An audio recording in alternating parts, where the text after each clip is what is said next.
my show, AB show.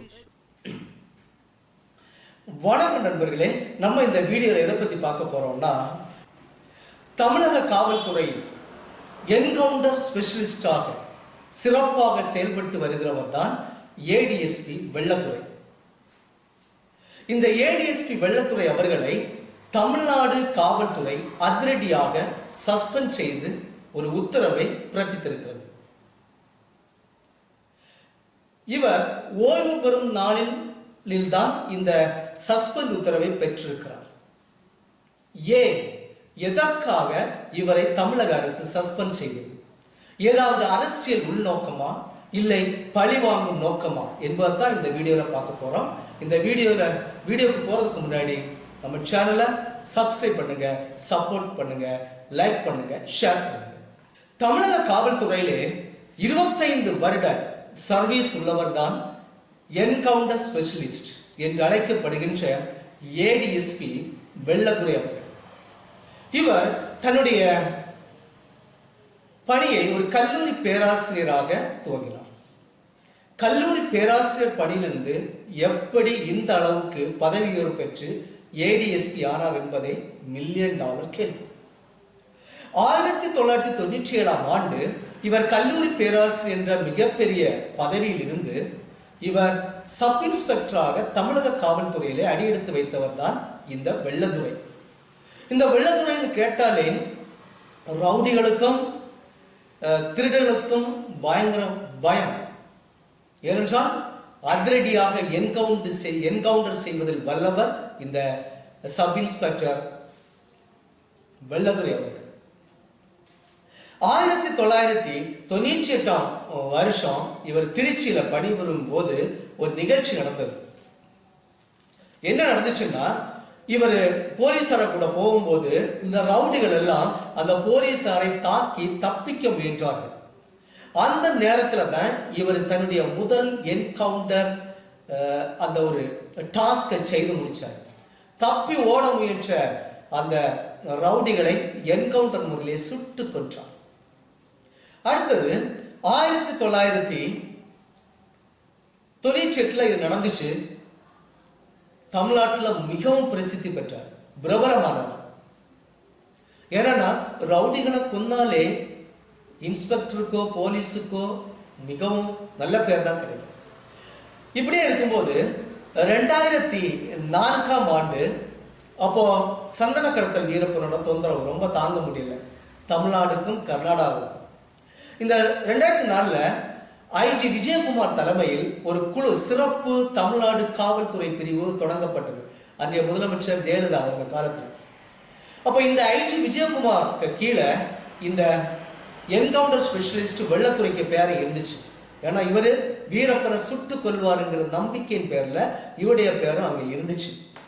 ஆனா அதே மாதிரி 2004ஆம் ஆண்டு சந்தன கடத்த வீரப்பனையும் சுட்டு கொன்னாங்க இவங்க டீம், குழு. அதனால் இவருக்கு மிகப்பெரிய இரட்டை பதவி உயர்வு கிடைத்தது.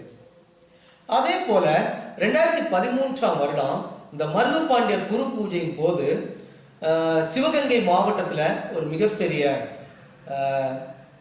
போராட்டமும் ஊர்வலம் நடக்கும்போது அங்க காவல்துறை எஸ்ஐ ஆல்வின் சுதனை அடிச்சு கொண்டாங்க ரவுடிகள்.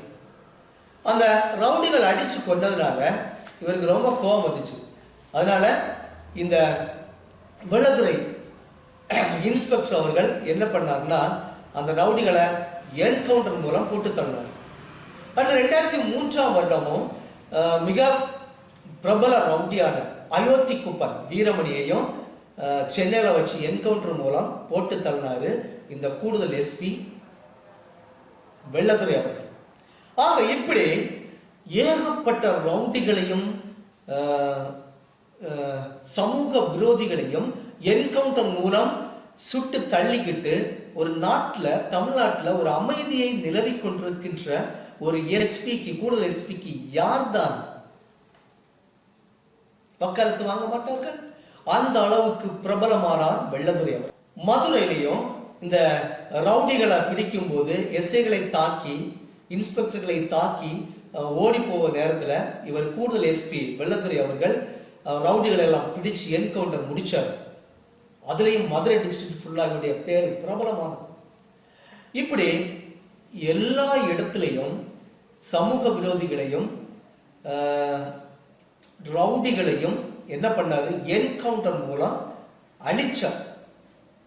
அப்படி இருக்கும்போது திமுக ஆட்சி வந்துச்சு 2021. திமுக ஆட்சி பொறுப்பேற்ற உடனே இவரை எங்க பதவியில போட்டாங்கன்னா, போஸ்டிங் போட்டாங்கன்னா, சென்னை மற்றும் புறநகர பகுதிகளில் இந்த கட்ட பஞ்சாயத்து, தமிழ்நாடு ஃபுல்லா ஒரு காலத்தில் கட்ட பஞ்சாயத்து இருந்துச்சு. கட்ட பஞ்சாயத்துனா சாதா கட்ட பஞ்சாயத்து இல்லை, கந்து வட்டி கட்ட பஞ்சாயத்துகள், கொலை செய்யல கட்ட பஞ்சாயத்துகள். அப்போ இந்த கட்ட பஞ்சாயத்துகளை தடுப்பது, தொழில் நிறுவனங்களுக்கு தொல்லை தரும் நபர்களை கண்காணிப்பது போன்ற மிகப்பெரிய பதவியில தான் இந்த டிஎம்கே ஆட்சி இவருக்கு ஒரு போஸ்டை கொடுத்தது. இப்ப தற்பொழுது இவர் எங்க இருக்காருன்னு பாத்தீங்கன்னா, திருவண்ணாமலை மாவட்ட குற்ற ஆவண காப்பக ஏடிஎஸ்பியாக பணிபுரிகிறாரு இந்த வெள்ளத்துறை அவர்கள். ஆனா இந்த டிஎம்கே ஆட்சி, எந்த ஆட்சி வந்தாலும் இவர் மேல் ஒரு மதிப்பு தான் இருந்துச்சு. ஏன்னா எங்கெல்லாம் போராட்டங்களும், எங்கெல்லாம் ஊர்வலங்களும், எங்கெல்லாம் கொள்ளைகளும், எங்கெல்லாம் ரவுடிகளின் போக்கு அதிகரித்திருக்கிறதோ அங்க இவரை மாற்றல் டிரான்ஸ்பர் பண்ணுவாங்க. இவர் போன உடனே என்ன பண்ணிடும், அந்த இடம் அமைதி பூங்காவாக மாறிடும். அந்த அளவுக்கு இவர்கிட்ட ஒரு திறமை இருக்குது. இவரை பார்த்தாலே ரவுடிகள் எல்லாம் பயந்து ஓடி ஒளிந்து தன்னுடைய ரவுடிசத்தை குறைக்கிற அளவுக்கு இவருடைய வேகமும் விவேகமும் இருக்கும் வெள்ளத்துறை ஏடிஎஸ்பி. ஆக இவரை ஏன் நம்முடைய தமிழ்நாடு அரசு சஸ்பெண்ட் செய்தது பார்த்தீங்கன்னா, 2013 இவர் ஒரு ராமு என்கிற 26 வயது உடைய கொக்கி குமார லாக்அப்ல அடைச்சு வச்சிருக்கும் போது மரணம் அடைஞ்சார். அந்த 26 வயசு பையன் எப்படி மரணம் அடைந்தார் என்பதை ஒரு ஆய்வாளர் தன்னுடைய அறிக்கையின் மூலம் நீதிமன்றத்துக்கு தெரிவிச்சார். அந்த அறிக்கையில் என்ன கூறப்பட்டிருக்குன்னு பார்த்தீங்கன்னா, இந்த கொலையான ராமு என்கிற பையனுக்கும் இந்த ஏடிஎஸ்பி நம்ம வெள்ளத்துறை அவர்களுக்கும் தொடர்பு இருந்துச்சு. ஏதோ ஒரு இவர் அதிரடியாக செய்ததன் காரணத்தினால தான் அந்த பையன் இறந்து போயிட்டான். ஆக இது ஒரு லாக்அப் மரணம் என்று நீதிமன்றம் நம்பியது. அப்ப லாக்அப் மரணத்தை அவ்வளவு சீக்கிரம் விடமாட்டாங்க எந்த நீதிமன்றமும், எந்த அரசாங்கம். அது அரசாங்கத்துக்கு கெட்ட பேர், நம்ம நாட்டுக்கு கெட்ட பேர், நீதிமன்றத்துக்கு கெட்ட பேர். ஓகே, ஆக இந்த லாக்அப் மரணத்துல வச்சுதான் இது இப்ப சிபிசிஐடி விசாரணைக்காக போயிட்டு இருக்கு. ஆனால் ஒன்றை இந்த தமிழ்நாடு அரசு புரிந்து கொள்ள வேண்டும், இவர் ஓய்வு பெறும் நாளில் தான் இவரை சஸ்பெண்ட் செய்திருக்கிறார்கள். அதற்கு முன்னாடி 2013 நிகழ்ந்த ஒரு சம்பவம், இதை இத்தனை வருடம் ஆகியும் ஏன் முடிக்கப்படவில்லை? நீதிமன்றங்கள் என்ன செய்து கொண்டிருக்கின்றன? அரசாங்கம் என்ன செய்து கொண்டிருக்கின்றன? இந்த நாட்டின் சட்டங்கள் என்ன? 11 வருடங்கள் ஆகிவிட்டது. ஆக இவருக்கு ஒன்றி தண்டனை கொடுக்கணும், இல்லைன்னா விடுவிக்கணும். நிரபராதி என்றால் விடுவிக்கப்பட வேண்டும், குற்றவாளி என்றால் தண்டனை கொடுக்க வேண்டும். ஆனால் சஸ்பெண்ட் செய்வது எந்த விதத்திலும் நியாயம் இல்லை. ஏனென்றால் இவர் தமிழக காவல்துறையில் சுமார் 25 வருட காலம் பணியாற்றி இருக்கிறார். நான் இத்தனை வருடம் பணியாற்றின உடனே ஒருவர் குற்றவாளி நிரபராதி ஆக விட முடியாது. நான் வக்காலத்து வாங்கவில்லை. ஆனால் இந்த அரசாங்கங்கள் எல்லாம் என்ன செய்து கொண்டிருக்கின்றன? ஒருவர் மேல் பழி சுமத்தப்பட்டால் 1 வருடமோ 2 வருடமோ அவர் ரிட்டையர் ஆகிறதுக்கு முன்னாடி அவரை ஏதாவது ஒரு வழியில தீர்க்கணும். குற்றவாளி என்று தீர்க்க வேண்டும், அல்லது நிரபராதி என்று தீர்க்கப்பட வேண்டும்.